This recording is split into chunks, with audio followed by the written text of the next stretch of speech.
All right, so we're recording. Study session for the final exam. Hello, Jake. Anyone else want a roll call? No. No? Yeah, we're all here. Kobe. Shout out to Kobe. Shout out to Kobe. Of course, that was Lucas. Yeah. The Black Mamba. All right. So, what questions do you have of me? Conflicts characterize the literature of contemporary period. Let's find it first. Oh, I know What that. number? Yeah, what is There are no numbers. Number 13. Number 13. Alright, here we go. Oh, I already got that. Oh, I did. All right, Jake, enlighten us. The U.S. rose to become a world power politically and economically. And during the Roaring Twenties and the War of the Great Depression, significantly affected the mood of Americans. Wait, what? This is not Okay, the wait. contemporary It's period. modernism. That's modernism. Modernism. Yeah, that's modernism. The contemporary period is like the Vietnam War, the Cold War, and World War II. Yep. What? Why? Say that again? Because it's like Vietnam War, Cold War, it's a World War conflict because people are questioning like humanity and human nature because of all this like nuclear Killing. war that's building up and like this new technology. And then war- And the Cold Right, War, and then- So it goes Right. further into like who are we and like our identity and stuff. Right. So we talked about that community identity when we talk about engaging in wars and killings and murders that we can't necessarily justify. That's an issue of identity. Yes, Haley. I have a question with the psychological, somatic, and anti-fragility. What is your question? Because in my notes it says something different, and then you verbally told me something different. What do you have in your notes? My notes were that psychological comes from where you take a piece of your identity with you through life. Well, it's the mental stuff, like your memories, Yeah. like characteristics you have, whatnot, And right? then somatic is Your physical body, your yeah, body. yeah. I think I might have told you verbally Yeah. something different. You're right, And then You're right. anti-fragility is negative. Right, It's just you're right. always changing. right. So somatic is yes, your physical, corporeal being, yeah. So psychological is just, so it's just Like memories, traits, prejudices, like things you favor, or, anything. Okay, got it. right? For the Yeah. characteristic of contemporary lit, do we need to know all of those characteristics or just list some of those things? Yeah, I'd say be able to at least identify 3 or 4 of them. What characteristics? Which are? Yeah, For a story, Oh, not just only. right. Yeah. do we need to like connect them, like 4 of them, like into like one story? Possibly. Can we have those back? goodness. That's mine. After we're done, yeah, I just have to scan them in the office. So yeah. Yes. How is a good man is hard to find a story about grace? All right. Yes, Luke. It's a story about which number? It's a story about grace because because of the grandma's racist, but she praises God and expects grace, and it's the idea that that God gives grace to everyone, whether they deserve it or not, and it may take some time for them to give the grace due to how they acted or what they did, and it makes it a story about grace because the grandma's racist and probably doesn't deserve grace, she gets it, but the misfit knows he doesn't deserve grace, so he does everything in his power to not get the grace by killing the grandma. Right. I thought a misfit also got grace because, like, God forgive everyone, although all the sins he had committed, he still got, like, in the end, he's like, he feel like life has pressure, has no pleasure. At first he said life is just, But he willingly continues to do bad things. Right. There's a Because amazing he's grace. just like, Yeah. oh, I give up. well, like, he's whatever. still Right. not saved. Yeah. And when the No, grandma no, no, offers no. forgiveness, he shoots her. We don't know what ends up happening to him, but what we do know is that he does not believe that he can be saved, nor does he want to Okay. because of his continued actions, right? Bad actions. Right? He doesn't want it. Well, that's why he shot the Because he grandma. doesn't deserve it. And the women and the Yes. children. Well, yeah. Well, but he didn't do that. So the main point of the story is like not anybody can receive grace, or Well, it's not that it's not saying anything about grace one way or the other, whether it's real or not. What it does say is that we should, as the reader, really consider who is it that deserves grace. Okay. She tells the Do you see what I mean? Yeah. And so even though the grandmother is trying to give him forgiveness and save him, or offer him the gift of grace, is she really in a place to do that based on her own actions and how she lives her life? Haley. What if you're doing an opinionated answer on that one? Because I feel like this one could be like an opinion, like you just said, who deserves grace. It's Well, kind what of if you have subjective. other ideas? No, it's subjective what you take from it, yes, but how the story approaches grace. Oh, because she's What does Is- the story say that who deserves grace? Well, that's what I'm saying. It doesn't. It's just a contemplation of the idea of grace. Right. Discuss that it is a contemplation on grace. The Right. grandma thinks that it is a right and not a privilege to have grace, while the misfit completely, like, he knows he doesn't deserve it. So No, he doesn't the do it. grandma thinks that everyone is deserving and capable of grace, of the gift of grace. The misfit, because he has integrity, understands that no, that is not the case. That certain people do not deserve grace, do not deserve that gift. So the Like, grandma also- thinks it's a right, Yeah. and then the misfit thinks it's a privilege. Knows it's a privilege. He understands it as a privilege, yes, but he also understands that it shouldn't be a privilege given away carelessly. That even someone like the grandma, he could tell that she doesn't deserve it. Right off the bat, he understands. Does he think that she'll get it though? Even still? He doesn't really say. He just thinks that he looks at her with contempt. Like he doesn't know what it is particularly. I guess he doesn't know enough about her, but he does know that she's kind of, but in his eyes she doesn't. delusional, yeah, in regards to. So the grandma actually received grace, but in what way? Oh, we don't notice she does. No, she offers it. thinks She tries to offer. She thinks she's in a position to receive it, and she thinks she's in a position to offer it to the misfit.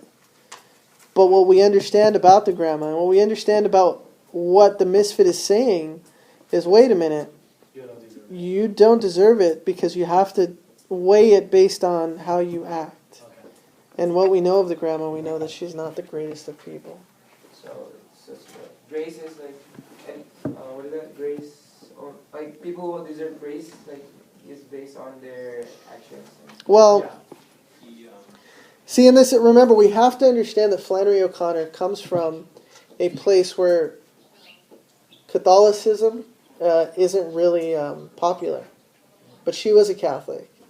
And so she has a personal struggle with this idea of forgiveness. Because Catholicism believes in you can be forgiven through penance. God gives us, because we believe, the gift of grace and salvation, right? But she's actually using the story to have this kind of conversation about grace. Is it really just that free? Is it really something that if you believe, regardless of how you act in life, you deserve it, and it's a gift that's going to be given to you? And the misfit mentions Jesus raising people from the dead, even though he shouldn't have done Right. that because he was forgiving everything. Right, so when the misfit contemplates, should Jesus have given grace to certain people, even though they were not necessarily great people, that's the author starting to contemplate whether grace, is it a good thing or not? So basically, the story just asks us who deserves grace, because there's no real answer. It asks us if the gift of grace Should be given to everyone. should be given to everyone. So is it a privilege? That's like kind of Ye- questioning, Is it a right Yeah, as opposed to a I mean, privilege? Yes. just questioning like faith. Right, questioning faith, grace, and how, whether our actions should or shouldn't play a role in our salvation. Haley.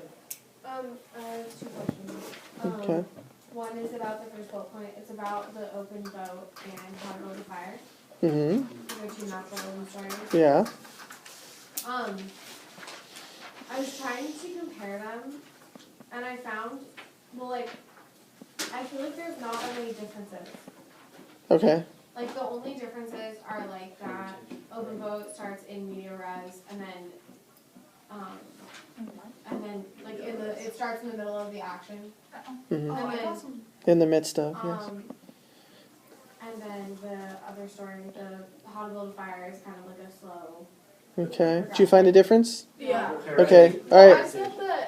I I said that the open boat was more about how we are like insignificant in the world because they're in such a small boat in like the vast ocean. And then how to build a fire more focuses on like heredity because his ancestors didn't prepare him well enough for like that terrain, so he died.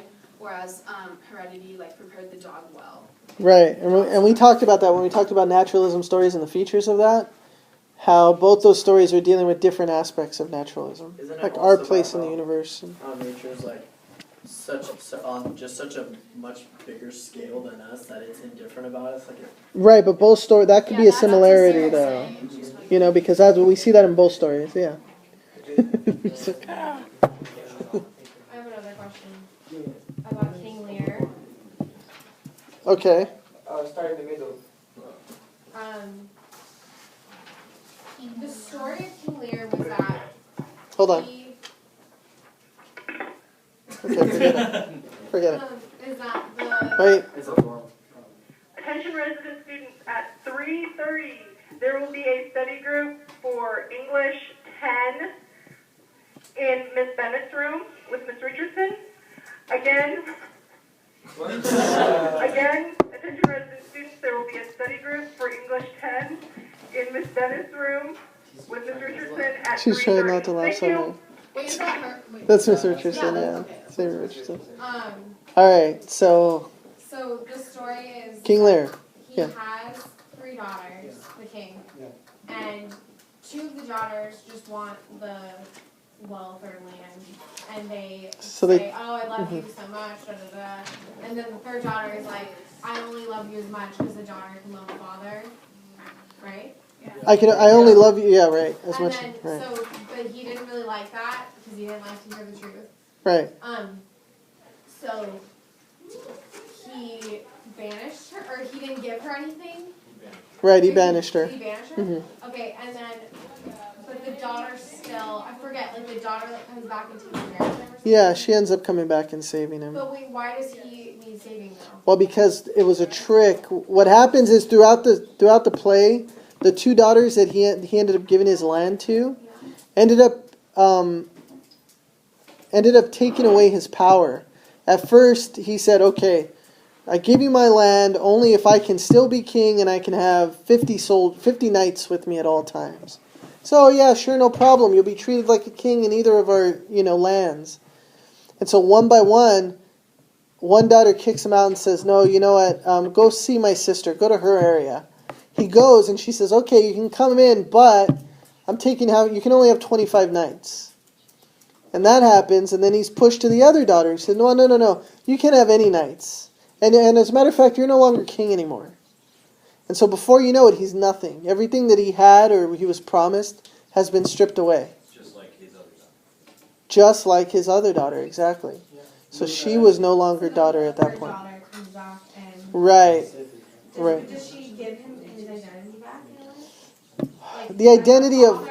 But she gives him grace. the identity of father, yes, she does save him in a way, but Forgives. I don't want to give away the ending. But yeah, it's not great. What's the ending? Wait, but It's is not he good. kill himself or something? It is relevant because you have to consider. We talked about how King Lear, that identity story is very similar to that of closest to Vince or Richard. I'd say Richard more than Vince. And what happens when you lose your titles? When we talk about identity as being persistence, what happens if you're dad every day of the year, but then you're no longer dad anymore, or you're no longer husband? So does he kill himself? He doesn't kill himself. Yeah. But then why are you still studying? Yeah, I don't think any Because of you're us going to read it. Yeah, you will. Where in English next year? Oh wait, so we don't need the ending to like answer. No. Okay. No. What are you doing No. here? No. All you need to do is all you need to do is be able to relate it in the aspect of identity. Like when we talk about identity. So, well, when he's stripped of his Right, that's it. That's the only connection between. Right. It was an example of how this idea of losing identity and persistence has been with us since Shakespearean time. So basically, he just loses his title. He loses all of his titles, yes. As a king and a father, Right. Because of loss of persistence. Because of Right. consistency. Right. Persistence can apply to every story that we Possibly. Like how to build a fire, you transpose others. I don't know if that's, I don't know if that's precise. Can you get Yes. more information on the mirror ball? I don't really get that story. Okay, but what do you want to know about it? Focus on the characters and what is unique about it. All right, Haley. Well, the focus, I thought it was kind of interesting how most of the characters didn't have any names. Or, like, that was just Well, our two main characters remain nameless, yes. Yeah, like the people that were like the focal point. But they named Angelique, but still. So you kind of focus on more of their soul than the actual person.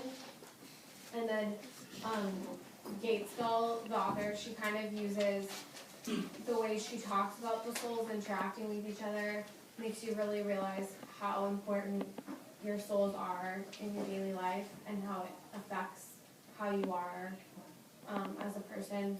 And the descriptive languaging kind of made it more interesting. And Okay, but what we really want to know about Mirrorball is this idea of saving, of salvation, yeah, and how a person can save someone else, either whether it's intentionally or inadvertently.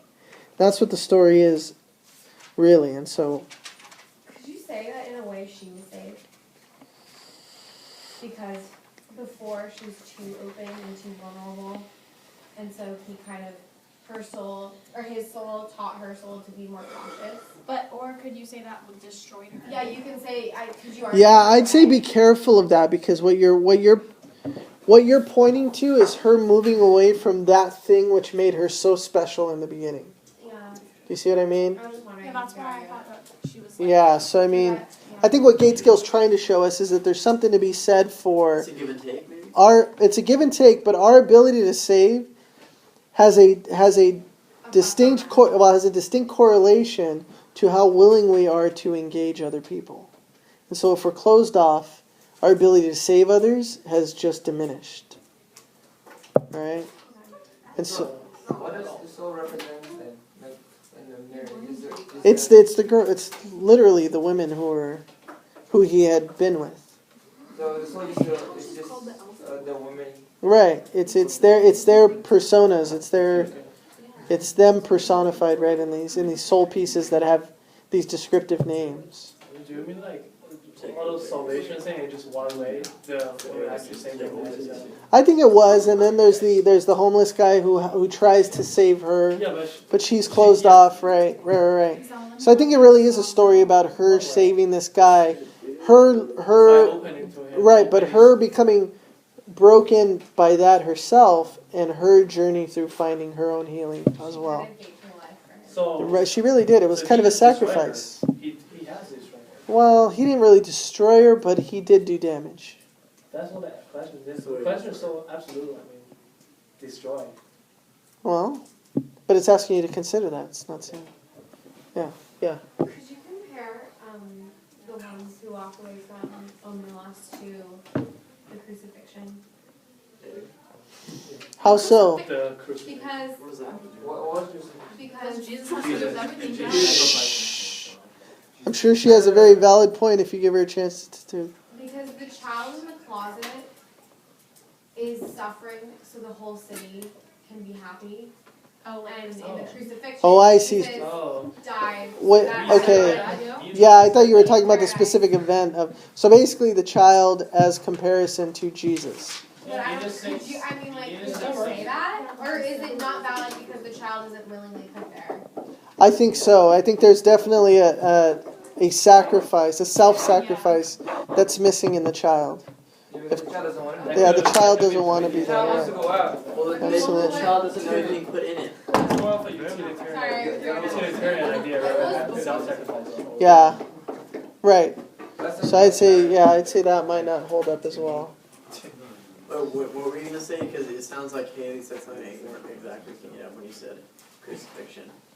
No, because I was going to say, I mean, I would say that what she's saying is more comparison between the child and Jesus, not Omelas as a city and the crucifixion as an event. So that's why I was kind of trying to clarify. Yeah, I mean, I get where you're going with it, yeah, but I think there is a self-sacrificial. What is that? I'm sorry? My answer to what? The last one. Yeah, but which question? What's it? Read the question for me, because I don't think Haley asked a question. So like the community identity. Okay, so you're so what does Omelas teach us about community identity? Top of the back of the thing. Right. Read the question for me. Haley? How did the ones who walk away from Omelas introduce us to community? I mean, wait a second. Good one, kid. It's the first time Okay. we see community. Because the city is different. Right. So Joe, community identity in Omelas is given to us through the actions of the city as a whole. The fact that they're willing to allow a child to suffer for their own happiness creates an identity for them. Right? Yeah, they're the people that are willing to sacrifice the one for the many. And so their identity, much like how, say for instance in the U.S., we all as a society or as a country agree that when someone terrorizes the U.S., much like with the Boston Marathon bombing, right? When we as a country decide that we're going to go after these people, that contributes to our identity. The way we react to things or the way we allow things to happen creates a community identity, and we all play a part in that. And so in Omelas, because everyone is aware and knows about the child, they contribute to that identity. So, the people contribute for the community's identity. Absolutely, just like we do. So, but it both works. It works both ways, right? Like, in order for the community to have their identity, the people must do something to shape that identity. Right, and what they do, actually, their action is the inaction of not helping the child. But then the ones that walk away aren't part of that. While they actually, what's interesting enough, they further solidify that identity that we have of Omelas when we say, wow, that's a horrible thing for them to do. And the ones that walk away, by taking that action of saying, this is too much for me to bear, solidifies that their community identity is flawed. Right? Because if it was a perfect scenario, then no one would leave. Yeah. So that everybody contributes, even the ones that walk away. Okay. All right. Any other questions? Yes, Peter. On the front page, it is, how does contemporary culture provide the greatest variety of literary expression? Rich, explain this one to us. 14. You can explain it more. Oh, come on. I just gave you the answer. Attention, there will be a study session for English 10 in Miss Bennett's room right now. Again, study session for English 10 in Miss Bennett's room right now. Thank you. Amateurs. We're a half hour in already. Okay. I think. Oh, I just So, All right, shh, listen. so at the time there's transportation, it becomes better, so the world becomes smaller, and there's media culture and different wars, so all kinds of culture mixed together and creates variety of like thinking. Oh. Got that? But is it too general? Huh? Is it too general? No, it's not. No, that's a. But because it's like the 7 stories that we read, they're all so different. Oh, okay. Like, I mean, think about it. Just like they're all just completely Right, but that's because because of all the access people have to the world now. Okay. Be it through media, be it through their own experience with war or travel or immigration. We see these. Remember we talked about one of the features of contemporary literature is this migration. And it's this migration that leads to diversity. Right. So because of the migration. Well, that's one of the reasons. But it's because of like, what is that? Transportation. So everybody mixed up with one another. Right. That's what I mean when the world gets smaller. That means we all have access to a lot more of each other in the world. What about like individualism? Like,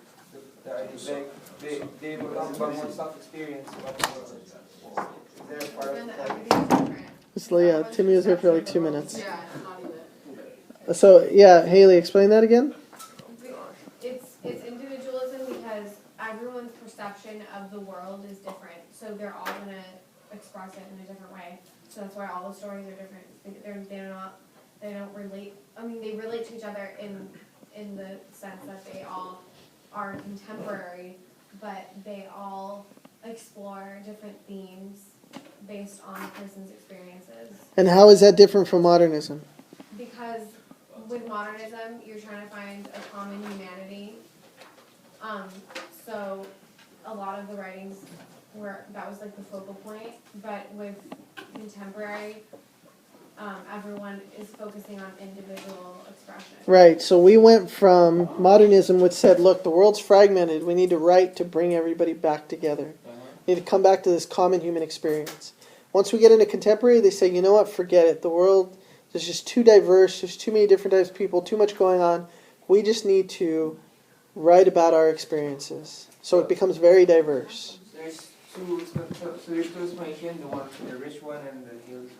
No, it's two different questions. But I thought it's like something Two different questions. Isn't there a question on there about the move from unity to diversity? Yeah. That's the answer to that question. but the one about diversity is Right, Rich, right. Right. Yes, Junha. What is the message of their helmets a little bit and why is it? Oh, yes, Diego, explain this. Well,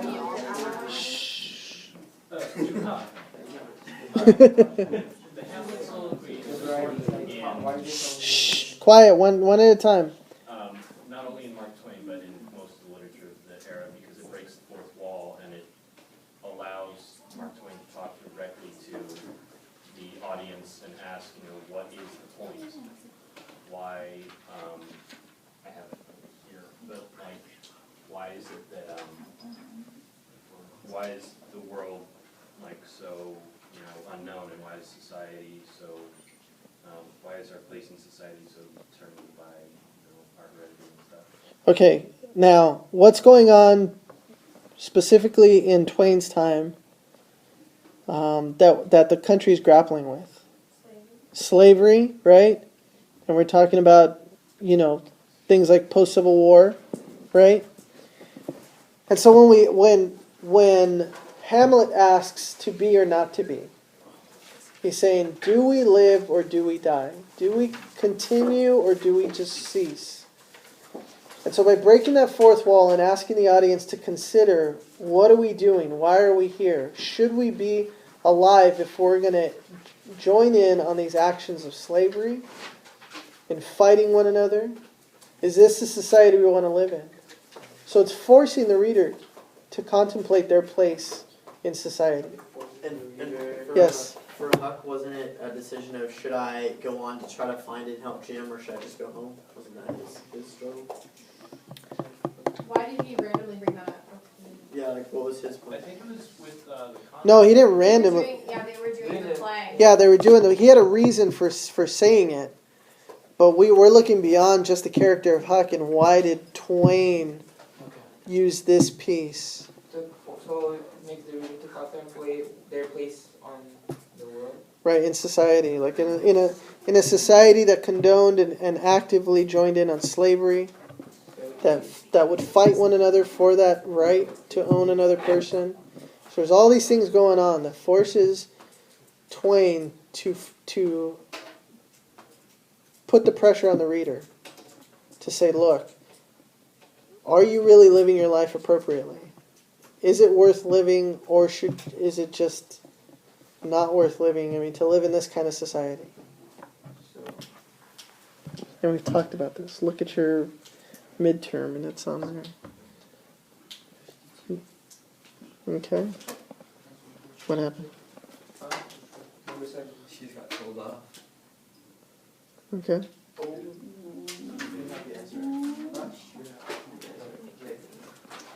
Anybody else? John?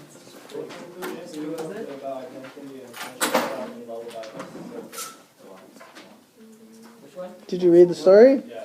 Okay, what do we learn about identity and lullaby? some part of identity could not be deprived by others' opinion. Is blood like being a Native American? Yeah. Right. So with lullaby, we talked about the essential self. That there's something there that stays with us. So basically the psychological approach to personal identity. So there is always like a part of yourself that will never change. Yeah. Right. Which is the what is that? Not somatic. Psychological. Psychological. What do you think is right? We're not here for that. We're here to discuss the study aid. Number. Yeah. There's always a part of it. Do you guys need to be here, or can you guys do that outside or something? Because you guys are chattering while we're trying to study. Yes? Okay.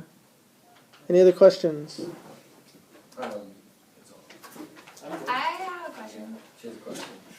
That's still. For Miraval, I know we were talking about it, but when you asked how he destroyed her, could you say that he didn't obviously he didn't destroy her because she just changed? Could you say that he just taught her something, not to trust everyone, I guess? Or did he just, or is that not really the problem? He just kind of took something away that she was just what would you say for that though? He didn't Yeah, I really think. destroy her. Yeah, I think. Yo, son. I think she was just. She wasn't whole at the time. She wasn't whole. You know what I mean? She was missing, like you said, she was missing a piece of herself. And so once she received that back, she actually started to heal, like when they ran into each other.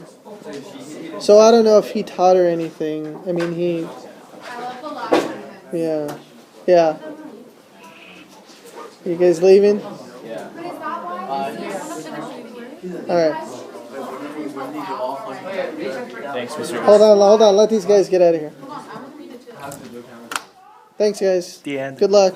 Thank you. So because she's closing herself off already, that's why when the guy, not the homeless guy, but the drifter, that's why when he tried to show her his soul, that's why she didn't really respond. Right.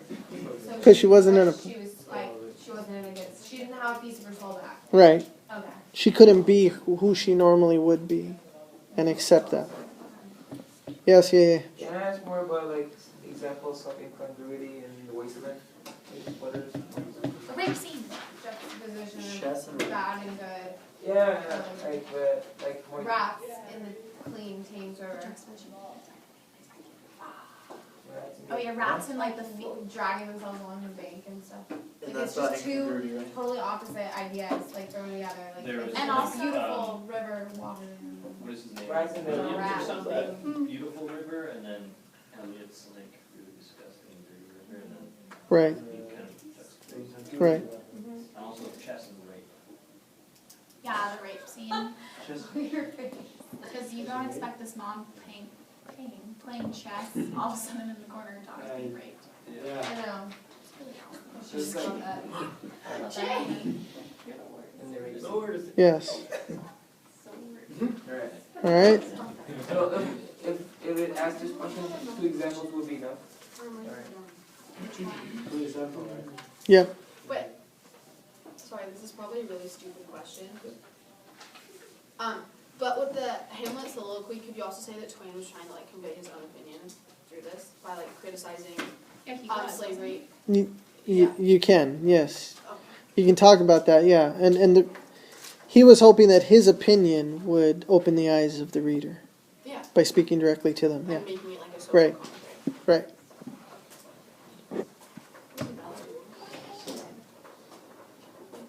Any other questions? What is the conflict of identity in Buried Child? It's Vincent. What is the what? Conflict of identity and buried child. Oh. The entire family, everybody, the whole story. Vince comes back and they don't recognize him, so he's been stripped of his identity, and then he loses it because he's like, oh, I don't have an identity. Right. Vince goes mad because he's no longer identified as part of the family.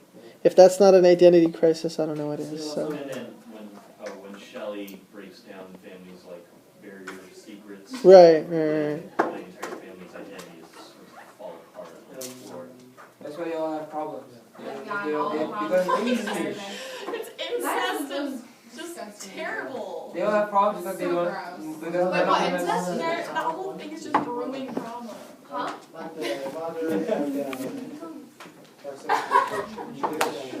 Yeah. What is it? And What? then they had a baby, and then they buried it in the backyard. Oh, yeah. And then they buried it. But you know, I think everybody just walks on. And the dorm like took it and thought it was one of their students. I was like, no, I think, All right. So any other questions?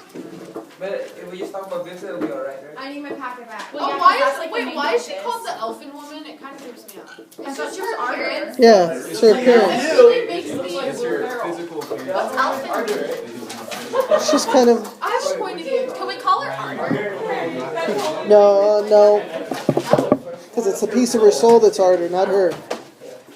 All right, we're done. So should We're we good. just call her the Elfin Woman? Yeah, just the main character, the one main female character. When she's She gave me an A.